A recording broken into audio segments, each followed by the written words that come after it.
बोलिए गरुड़ भगवान की जय। श्री लक्ष्मी नारायण भगवान की जय। अब गरुड़ जी पूछते हैं भगवान से, येन च पापेन यद्य चिह्नं प्रजायते यां यां योनिं च गच्छन्ति तन्मे कथय केशव। हे केशव, नरक से आए हुए पापी, हे केशव, जिस जिस पाप से जो जो चिन्ह प्राप्त होते हैं और जिन जिन योनियों में जीव जाते हैं, वो पूरी बात बताइए।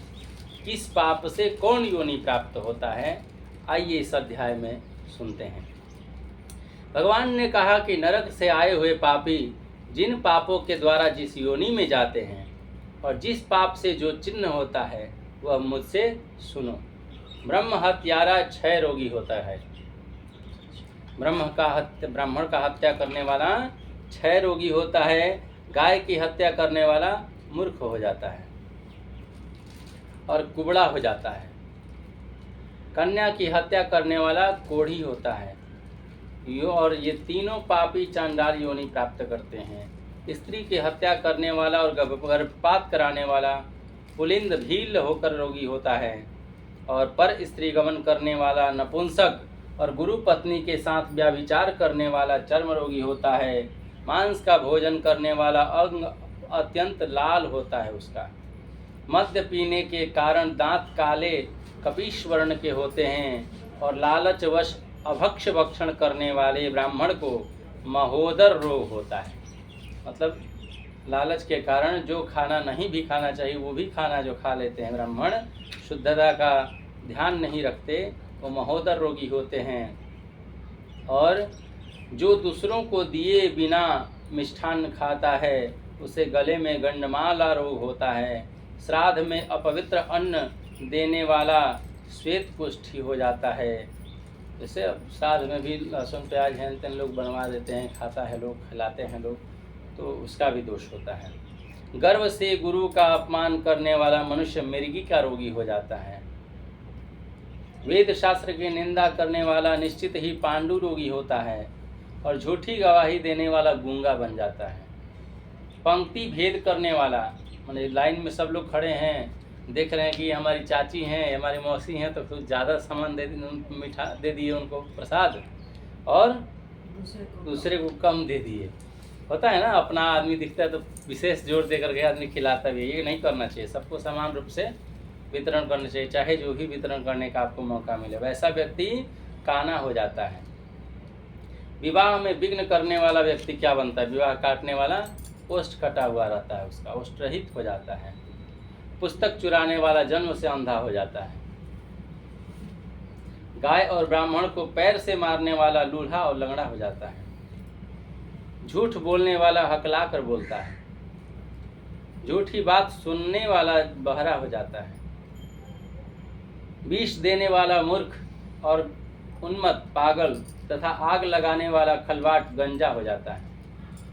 पल माने मांस बेचने वाला अभागा और दूसरे का मांस खाने वाला रोगी होता है। रत्नों का अपहरण करने वाला हीन जाति में उत्पन्न होता है। सोना चुराने वाला नख का रोगी हो जाता है। अन्य धातुओं को चुराने वाला निर्धन बन जाता है। अन्न चुराने वाला चूहा बनता है। धान चुराने वाला टिड्डी हो जाता है, चिट्टी। जल की चोरी करने वाला चातक और विष का व्यवहार करने वाला वृश्चिक बिच्छू होता है। शाक पात चुराने वाला मयूर बनता है और शुभ गंध वाली वस्तुओं को चुराने वाला छुछुंदरी हो जाता है। मधु चुराने वाला डांस, मांस चुराने वाला गिद्ध, नमक चुराने वाला चींटी होता है। तांबुल, फल और पुष्प आदि की चोरी करने वाला वन में बंदर होता है। बहुत सवेरे उठ करके किसी का बगीचा में जा करके फटाफट जो फूल लेकर चले आते हैं पूजा करने के लिए, तो ये भी अच्छा कर्म नहीं है। तो खरीदिए, चाहे पूछ कर ले लीजिए। लोग सोचते हैं कि वो 5 बजे सो के उठते, तब तक 4 बजे हम उठा के लेके आ जाएंगे तो ज़्यादा भगवान मेरे खुश हो जाएंगे, पूरा टोकरी भर करके ले आएंगे। तो इस तरह से वो क्या बनता है? वो बंदर बनता है। आ जाइए अंदर। जूता घास तथा कपास की जो चुराने वाला भेड़ियों में उत्पन्न हो जाता है। जो रौद्र कर्मों, कुकर्मों, क्रूर कर्मों से आजीविका चलाने वाला है, मार्ग में यात्रियों को लूटता है, जो आखेट का व्यसन रखने वाला है, वह कसाई के घर का बकरा हो जाता है। विष पी करके मरने वाला पर्वत पर काला नाग रूप में जन्म लेता है। काला नाग बनता है कौन? विष पी करके जो मर जाता है। जहर खा के मरना लोगों को आसान लगता है ना, कितनी तमाम तरह की परेशानियां हमारे जीवन में, जल्दी से जहर खा के मर जाए। नहीं, जहर खा के मरना पिंड छुड़ाने नहीं है वो, और काला नाग के रूप में उसका जन्म होता है, जिसका स्वभाव ही अमर्यादित रहता है। उसको पालने वाला व्यक्ति को ही वो काट लेता है। वह निर्जन वन में हाथी भी होता है। बलि वैश्य देव न करने वाले तथा सब कुछ खा लेने वाले द्विज, ब्राह्मण, क्षत्रिय, वैश्य और बिना परीक्षण किए भोजन कर लेने वाले व्यक्ति निर्जन वन में व्याघ्र हो जाते हैं। मतलब खाना में हमारे सामने क्या आया है न आया है, बिना पूछे समझे कुछ भी खाए जा रहे हैं स्वाद देख करके, वैसे ब्राह्मण, क्षत्रिय और वैश्य तक तीनों को द्विज कहा जाता है। इन तीनों का जन्म जो होता है व्याघ्र के रूप में होता है, और ऐसा बाघ जहाँ जंगल में कोई पेड़ पौधा ही ना हो, ऐसे जंगल में। जो ब्राह्मण गायत्री मंत्र का स्मरण नहीं करता, संध्योपासन नहीं करता, जिसका अंतः स्वरूप दूषित तथा बाह्य स्वरूप साधु की तरह प्रतीत होता है, वह ब्राह्मण बगुला के रूप में जन्म लेता है, जो संध्योपासन आदि नहीं करता।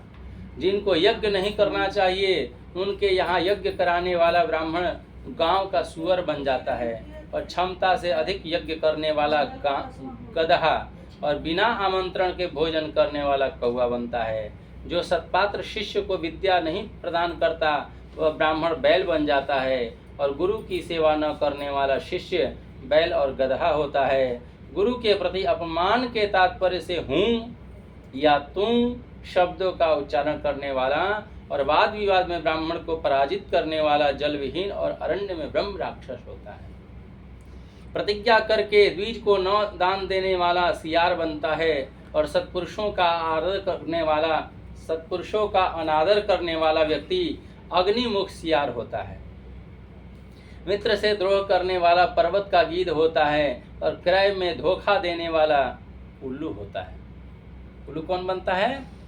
जो 1 किलो के जगह पे 900 ग्राम तौल दे, वो उल्लू बनता है। वर्ण आश्रम की निंदा करने वाला वन में कपोत होता है। आशा को तोड़ने वाला और स्नेह को नष्ट करने वाला, द्वेषवश स्त्री का परित्याग करने वाला बहुत काल तक चक्रवाक यानी चकोर होता है। माता पिता गुरु से द्वेष करने वाला और बहन और भाई से शत्रुता करने वाला हजारों जन्म तक गर्भ या योनि में नष्ट होता रहता है। गर्भ में ही जिसका गर्भपात हो रहा है, यानी कि वो पूर्व जन्म में अपने भाई बंधुओं के साथ अच्छा व्यवहार नहीं किया है, अनादर किया है। सास ससुर को अपशब्द कहने वाली स्त्री तथा नित्य कलह करने वाली स्त्री जलौका यानी जल का जोंक बन जाती है।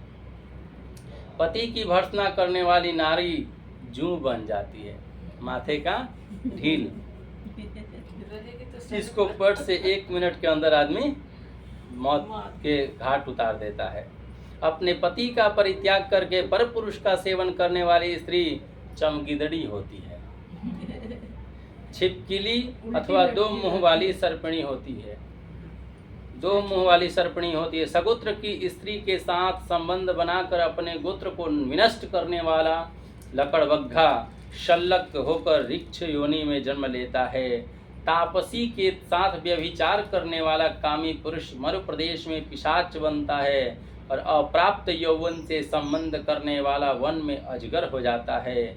गुरु पत्नी के साथ गमन करने की इच्छा रखने वाला मनुष्य गिरगिट बनता है। राजपत्नी के साथ गमन करने वाला ऊंट और मित्र की पत्नी के साथ गमन करने वाला गदहा बनता है। गुदागमन करने वाला विष्ठा भोगी सुअर और शूद्रागमी बैल होता है। जो महाकामी होता है वह काम लंपट घोड़ा होता है, और किसी के मरना शौच में एकादशाह तक भोजन करने वाला कुत्ता बनता है। देव्य द्रव्य भोक्ता देवलक ब्राह्मण मुर्गे की योनि प्राप्त करता है, और जो ब्राह्मणाधम नहीं यानी कि ब्राह्मणों में जो अधम द्रव्य अर्जन करने के लिए देवता की पूजा करता है वह देवलक कहलाता है। वह देव कार्य तथा पितृ कार्य के लिए निंदनीय है। महापातक से प्राप्त अत्यंत घोर एवं दारुण नरकों का भोग प्राप्त करके महापातकी व्यक्ति कर्म के क्षय होने पर इस मृत्युलोक में जन्म लेते हैं। ब्राह्मण ब्रह्म हत्यारा गदहा ऊंट और महिषी की योनि प्राप्त करता है तथा सुरापान करने वाले भेड़िया कुत्ता एवं सियार की योनि में जाते हैं। स्वर्ण चुराने वाला कृमि कीट और पतंग की योनि प्राप्त करता है। गुरु पत्नी के साथ गमन करने वाला क्रमशः तृण गुल्म और लता हो जाते हैं। पर स्त्री का हरण करने वाला, धरोहर का हरण करने वाला, ब्राह्मण के धन का अपहरण करने वाला ब्रह्म राक्षस होता है।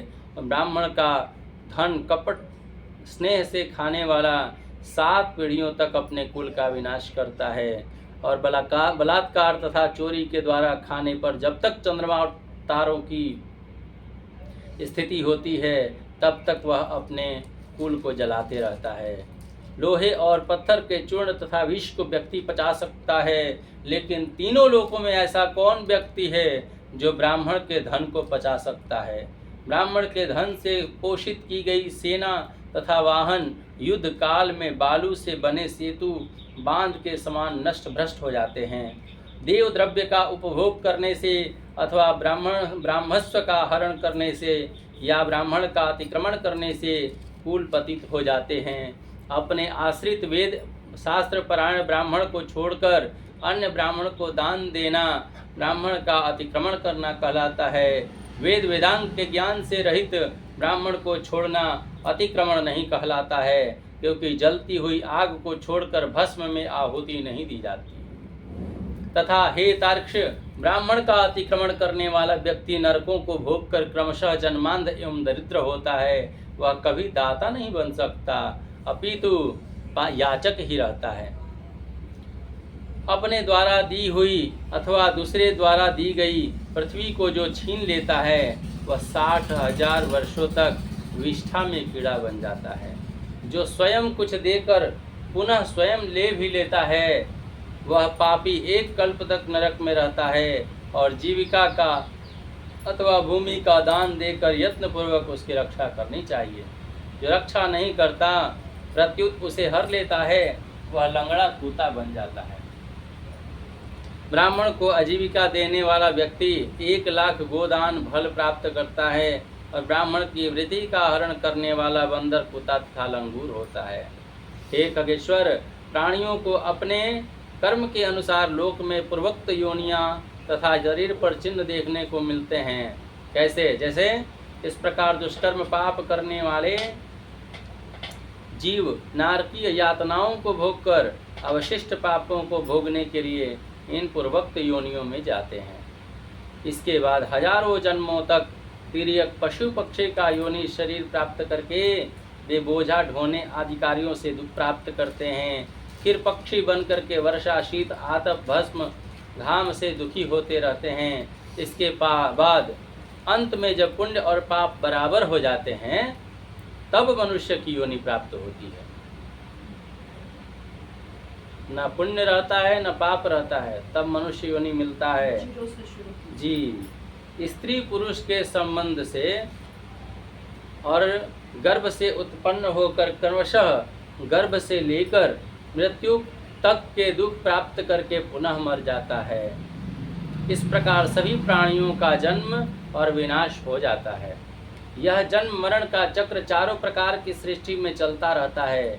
मेरी माया से प्राणी रहट माने घंटी यंत्र की भांति ऊपर नीचे की ओर योनियों में भ्रमण करते रहते हैं, और कर्मपाश से बंधे हुए रहकर कभी वे नरक और कभी भूमि पर जन्म लेते रहते हैं।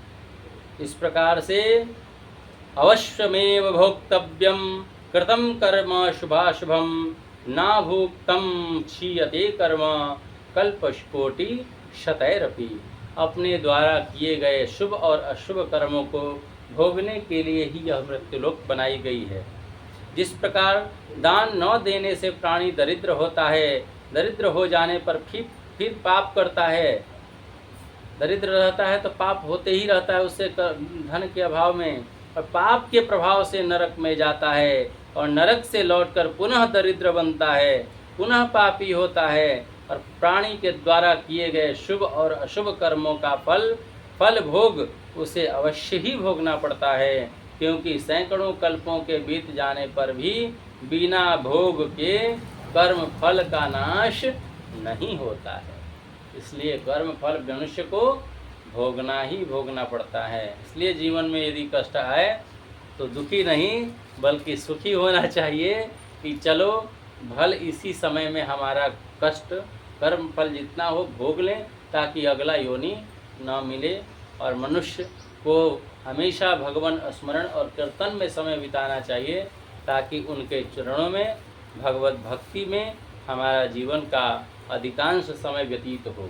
इसलिए जीवन में समय सबको मिला है बराबर, जितना समय हम भगवत भक्ति में, कीर्तन में, संकीर्तन में, भगवान के चरणों में व्यतीत करेंगे वही समय सार्थक है। उसके अतिरिक्त बीता हुआ पल केवल इसी जन्म में हमारे साथ काम आता है, नहीं तो उसके द्वारा जो पाप कर्म होंगे फिर पाप कर्मों का परिणाम भोगने के लिए अगले योनि के लिए हमें तत्पर रहना पड़ता है। बोलिए वृंदावन बिहारी लाल की जय।